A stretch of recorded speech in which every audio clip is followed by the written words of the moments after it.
Assalamualaikum warahmatullahi wabarakatuh. Perkenalkan, saya Arsyita Putri Jayanti, mahasiswa semester 3, Puspa Sarjana dari Program Studi Manajemen Pendidikan Dasar Universitas Terbuka. Pada kesempatan ini, saya akan memaparkan hasil analisis jurnal pada tugas 1 mata kuliah Studi Komparatif Pendidikan Dasar.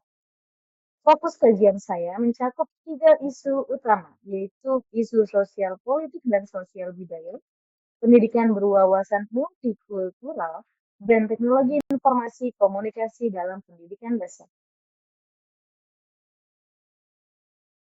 Pada artikel pertama, yaitu jurnal yang dibuat oleh Fuziani, Kristianti, dan Arifin pada tahun 2021 dengan judul Penerapan Model Pembelajaran RPDIC atau RADIK dalam merancang kegiatan pembelajaran keberagaman budaya di SD kelas 4 menyebutkan bahwa pelaksanaan pendidikan berlandaskan pada Undang-Undang Nomor 5 Tahun 2017 tentang Pemajuan Kebudayaan.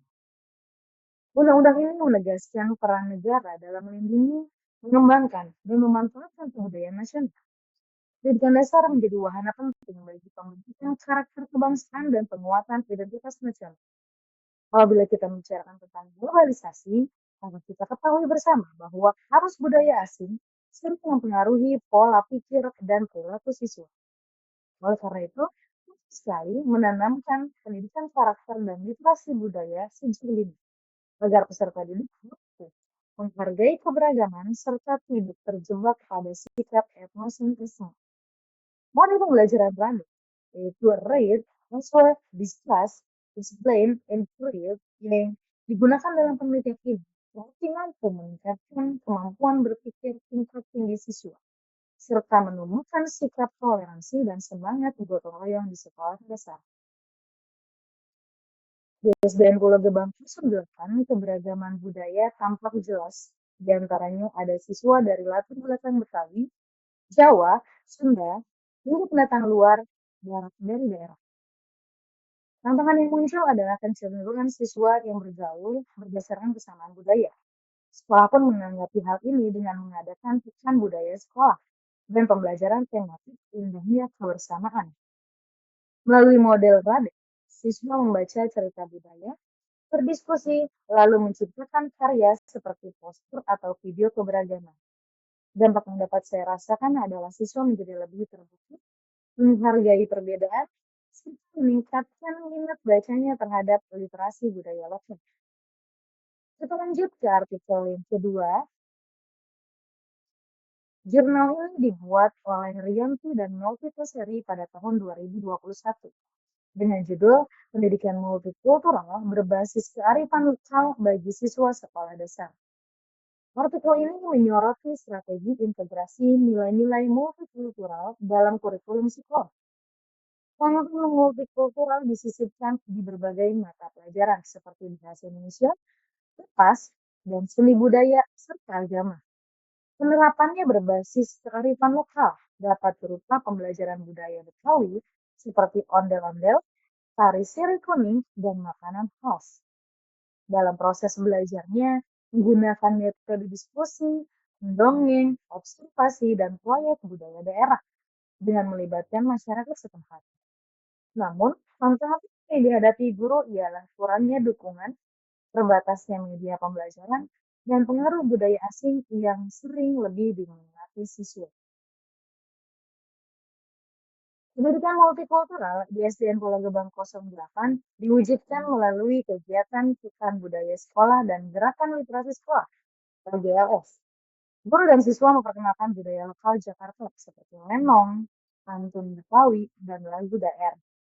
Selain itu, poin budaya juga mendorong siswa untuk menyampaikan pendapat dengan menghormati budaya lain. Hasilnya, muncul pembelajaran berbasis lokal yang inovatif dan mampu memperkuat karakter siswa dalam menghadapi keberagaman. Berikutnya, artikel yang ketiga merupakan jurnal yang dibuat oleh Hasan Yasin Jannah Afia dan Imam pada tahun 2025 yang berjudul Media Interaktif dalam Pembelajaran IPAS kelas 4 SD. Artikel ini membahas tentang peran media interaktif seperti video, animasi, simulasi, dan kuis digital dalam meningkatkan Motivasi belajar. Media ini membuat pembelajaran lebih dinamis, menyenangkan, dan partisipatif, khususnya pada mata pelajaran IPS. Guru berperan sebagai fasilitator dan desainer pembelajaran digital.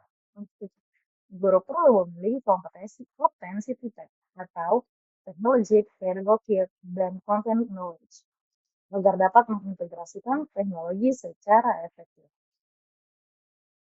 Dalam artikel tersebut, disebutkan bahwa masalah utama yang dihadapi sekolah dasar di Indonesia meliputi keterbatasan perangkat, koneksi internet, serta kemampuan guru yang belum merata. Selain itu, tidak semua siswa memiliki akses teknologi yang sama di rumah. Dengan demikian, solusi yang dapat dihadirkan pada tantangan tersebut yakni pelatihan guru secara berkelanjutan, pengadaan sarana TIK dasar seperti laptop, proyektor, dan koneksi internet, serta kolaborasi antara pemerintah, sekolah, dan industri teknologi. Dukungan orang tua juga sangat penting agar penggunaan perangkat digital tetap berorientasi pada tujuan pembelajaran, sehingga tidak ada yang namanya distraksi yang dialami oleh siswa.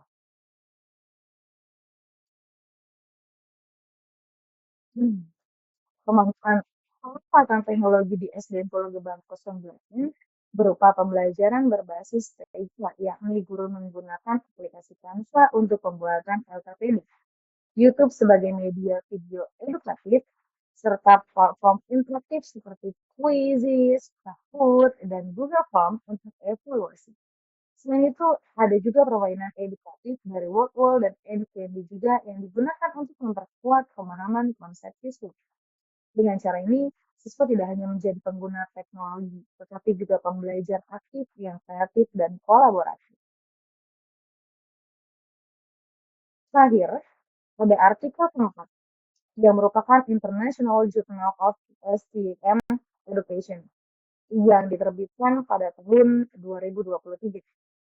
Artikel ini membahas tentang bagaimana kreasi diintegrasikan pada pendidikan dasar di berbagai negara.